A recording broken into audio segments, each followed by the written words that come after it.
Halo kaulah muda dan kaulah tua, gimana kabar kalian? Baik-baik aja kan? Di kesempatan kali ini, kita bakal membahas film bergenre thriller yang berjudul I Spit on Your Grave 3, Vengeance is Mine. Film ini dirilis pada tahun 2015 besutan sutradara R.D. Brownstein, mengisahkan tentang seorang wanita bernama Jennifer yang menjadi korban penganiayaan dan pemerkosaan. Dia menjalani hari-harinya dengan penuh trauma dan ketakutan, hingga suatu ketika dia berubah menjadi seorang psikopat yang sangat kejam. Oke, sekarang langsung aja kita rangkum filmnya. Film diawali dengan Jennifer yang sedang melakukan konsultasi bersama seorang psikiater. Terlihat Jennifer ini nggak bisa melupakan kejadian tragis yang dia alami waktu itu. Hingga si psikiater ini menyarankan agar Jennifer mencari teman dan melakukan hal-hal baru. Have you thought any more about it? I really think that it would help you. Oh iya, sedikit info nih kaulah muda dan kaulah tua. Jadi si Jennifer ini dulu pernah diperkosa oleh 5 orang di tengah hutan, yang dimana 5 orang itu dibantai secara kejam oleh Jennifer, sampai-sampai membuatnya jadi seorang yang pendiam dan tak pernah bergaul pada siapapun. Untuk lebih jelasnya, kalian tonton review film sebelumnya ya. Linknya ada di pojok kanan atas. Lanjut.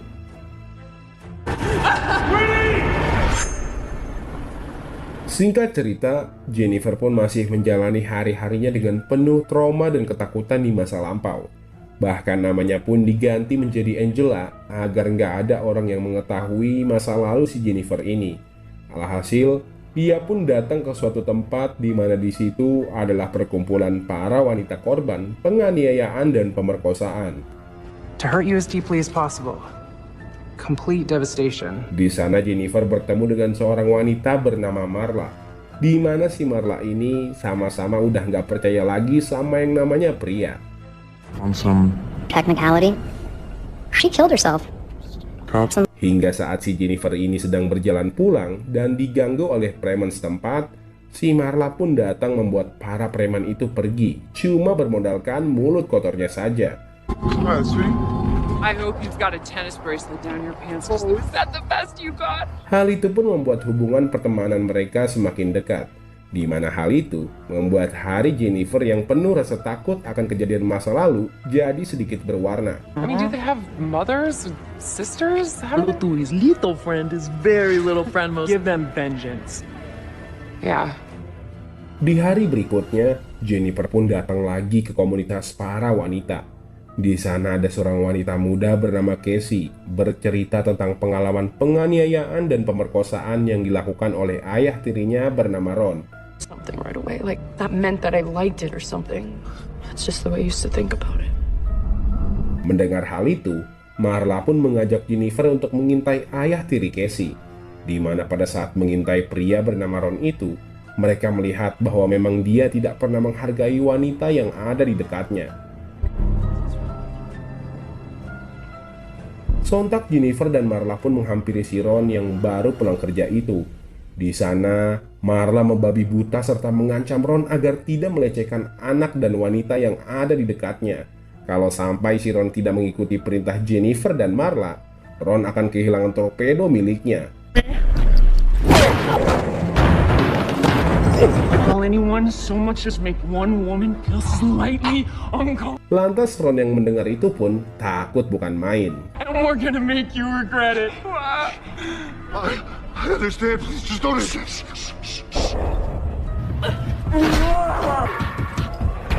Keesokan hari, saat berkumpul di komunitas lagi, Casey pun bercerita bahwa ayah tirinya Ron berubah secara drastis. Dia tidak melecehkan dan menganiayanya lagi seperti dulu. Jennifer dan Marla pun senang mendengar hal itu. Akan tetapi, saat Jennifer mengajak Marla untuk merayakan keberhasilan mereka, si Marla pun menolaknya, lantaran ingin bertemu dengan mantan pacarnya, di mana hal itu membuat Jennifer curiga, dikarenakan gelagat Marla aneh dan seperti menyembunyikan sesuatu. I gotta meet somebody. I thought we'd celebrate. Just Ex-boyfriend shit. He's just got some stuff of mine I've been trying to get back. Sampai pada esok harinya, Jennifer yang menghadiri komunitas itu dikejutkan ketika mendengar dari seorang detektif bernama Dylan bahwa si Marla telah tewas dianiaya oleh mantan pacarnya. Terlihat jelas, si Jennifer ini sangat syok kehilangan temannya yang baru beberapa minggu dia kenal. This afternoon, he told me that Marla had been found dead. We need to be here for each other. Yang dimana pada saat itu juga, detektif Dylan menanyakan pada Jennifer tentang Marla, karena hanya Jennifer lah yang dekat dengan Marla. Hi everyone. Deal with assaults, yes. When there's issues of abuse. Was she raped? Alhasil, Jennifer yang kehilangan sahabatnya itu pun menjadi orang yang pemarah dan agresif. Ditambah, kemarahan Jennifer semakin tersulut ketika mengetahui bahwa mantan pacar si Marla ini bebas. Lantaran bukti pembunuhan Marla tidaklah kuat. Lantas dia pun menghampiri detektif Dylan dan meminta keadilan agar pembunuh Marla dipenjara. Namun sayang, detektif Dylan nggak bisa berbuat apapun dikarenakan tidak cukupnya bukti. It was your ex-boyfriend, wasn't it? And then the guy who did it got off in a technicality. Smarter than that, I'm telling you. Sontak Jennifer yang mendengar itu pun memutuskan untuk kembali menjadi wanita psikopat yang dulu pernah membantai habis para pelaku pemerkosanya dengan sadis. Dengan dandanan nyentrik dan mengundang nafsu para pria, Jennifer memancing mantannya Marla di bar agar menghampirinya.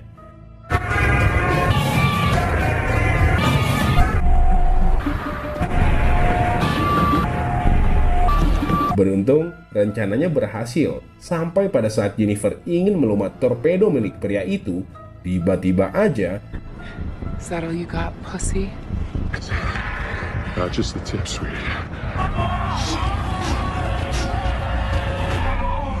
dia menggigit dan memotongnya hingga terputus sampai membuat si cowok tidak bernafas lagi.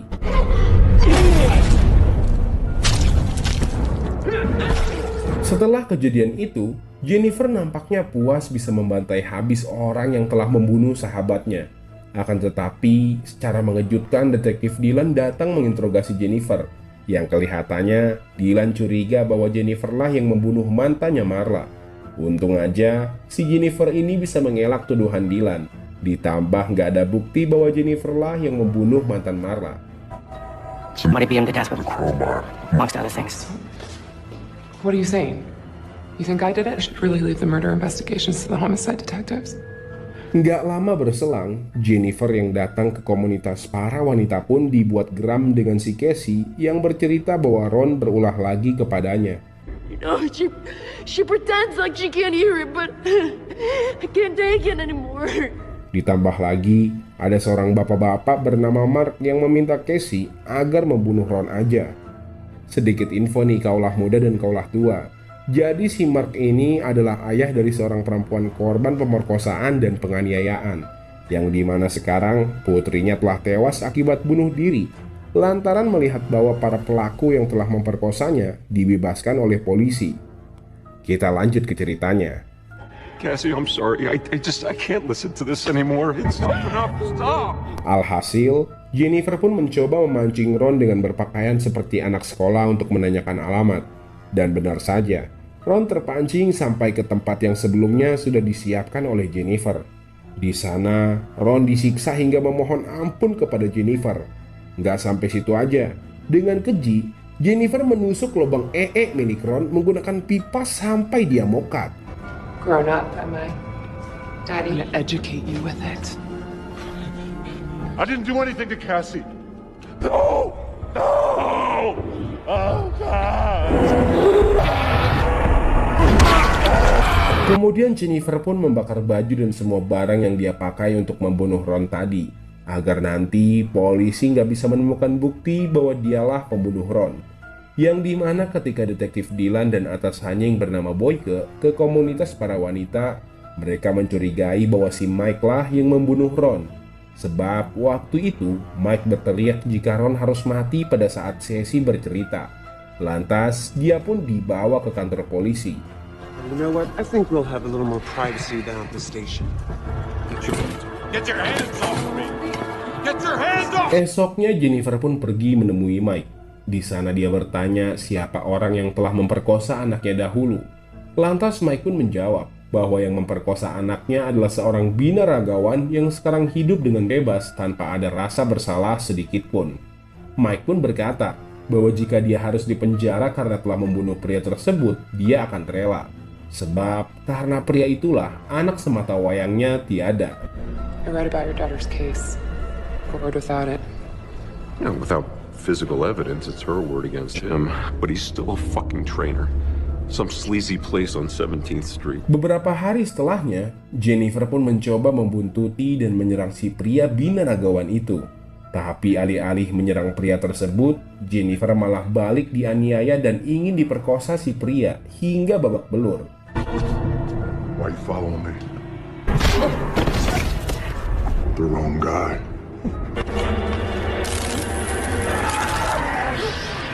Beruntung, tiba-tiba Dylan datang bersama polisi menyelamatkan Jennifer serta membunuh pria itu lantaran mencoba menyerang. Hands on your head. Get on the ground. Now. Angela, can you hear me? Okay. Saat Jennifer sudah berangsur pulih, Detektif Boyke atasan Dylan pun menginterogasi Jennifer. Awalnya dia terlihat santai, namun Jennifer terkejut ketika mengetahui bahwa Detektif Boyke tahu nama aslinya. Jennifer Hills. Dia juga tahu bahwa Jennifer telah membunuh 5 orang pria yang telah memperkosanya dengan kejam beberapa tahun yang lalu. So who's the little girl in the picture? It's just a girl. Her father was a Louisiana sheriff. Karena gugup, Jennifer pun meminta izin untuk pergi ke toilet. Dan entah bagaimana caranya, tiba-tiba si Mike datang dengan tangan penuh luka dan berkata bahwa dialah pelaku pembunuhan beberapa pria kemarin. Padahal sesungguhnya Jennifer lah dalang dari semua ini. I killed them all.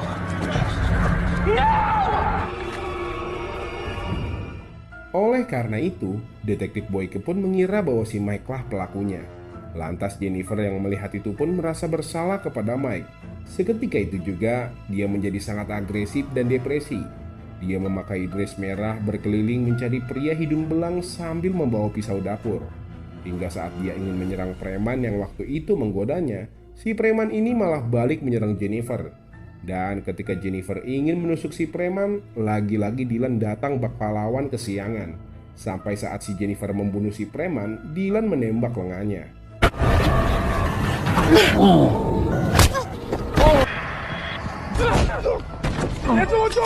Used against me? Scene pun berpindah ke Jennifer yang tengah konseling dengan psikiater di awal film tadi. Terlihat dia memakai baju tahanan dan ternyata dia dipenjara selama 10 tahun atas pembunuhan preman tadi. Nggak sampai situ aja, Jennifer juga menjadi pentolan di penjara wanita yang membunuh siapapun yang mencoba mengusiknya. Bahkan si psikiater pun dibantai secara kejam ketika coba melerai perkelahian Jennifer. Jadi, inti dari film ini adalah perihal Jennifer yang ingin sembuh dari trauma dan ketakutannya di masa lampau. Alih-alih sembuh, ketakutan dan trauma itu malah merubah Jennifer menjadi psikopat kejam yang gak punya rasa kasihan sama sekali. Dan untuk kaulah muda dan kaulah tua yang pengen tahu kisah si Jennifer sebelumnya, tonton review film Parku dan klik pojok kanan atas ya. Dan seketika itu juga, filmnya habis. Nah, gimana kaulah muda dan kaulah tua filmnya?